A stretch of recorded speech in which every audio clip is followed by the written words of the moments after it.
Hi there and welcome to another episode of the podcast. I remain your host, Faith Bolaji Blessing. On this episode, I'll be talking to you on the subject of reinventing yourself. Reinventing yourself.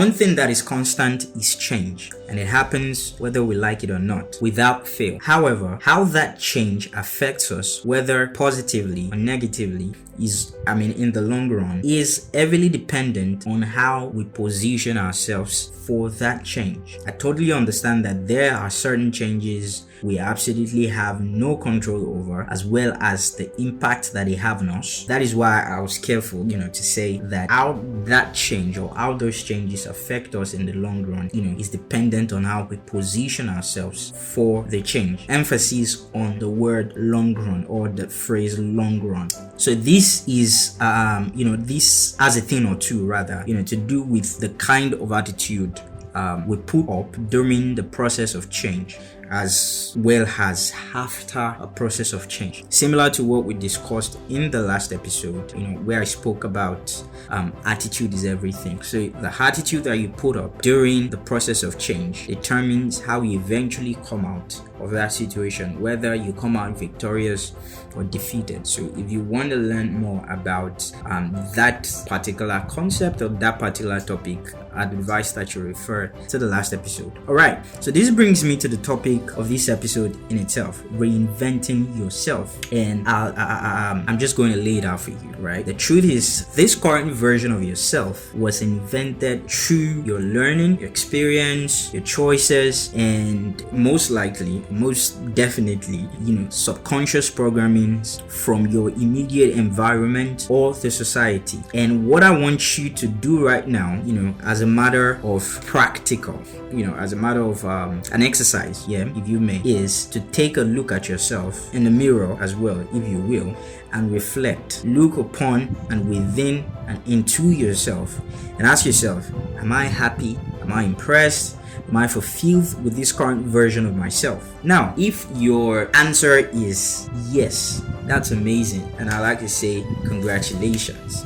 But it doesn't stop there, right? I need you to take a stock of how you came to be this person that you are right now. Figure out the things that you did right, the things that you didn't do right, and the lessons that you learned, because you're going to need them for the next stage of your evolution. Remember, we said that change is constant, so also you need to constantly evolve into becoming a better version of yourself, always, right? So as change is constant, you changing as well is constant. You must not be stagnant, right? You must constantly evolve. You can't not become comfortable with the current level that you are, such that you stop growing. It's very important. So you must constantly evolve. Now, if your answer on the other hand is no, I need you to as well put pen to paper and take a stock of the experiences, the education, the choices, the pressures, and the constraints and constants that have produced this current version of yourself, in all sincerity and in all honesty. Some persons, will have to open up on the emotions, the pain, the struggles, and very many abnormalities and inadequacies and dysfunctionalities that have led up to this moment in their life. All of those things that they've struggled so much to bury and hide. It will be very, very important and helpful to you that you open up those things and just let it out. If you need to see a therapist, you probably should. It's very, very important. All right, so you as well need to figure out the right and the wrongs of your journey so far, as well as the phases that you've gone through, the pluses and the minuses. This is very important because there is a way people see you, and whether you like it or not, the way people see you affects the overall quality of your life.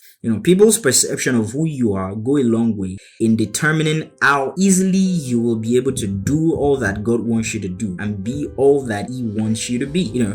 But it all starts from how you see yourself, your perception of your self-worth. If you see yourself right, you will treat yourself right. And when you treat yourself right, people will see you right and treat you right. And that is just the truth. If the image of yourself to yourself is warped, it will ultimately, directly and indirectly affect the way you see life. It will affect your approach to life and the choices you make, the decisions you make, the kind of knowledge and education you get. And like I said, it will also affect people's perception about you. I hope you've learned a thing or two. I'll see you in the next episode. Bye bye.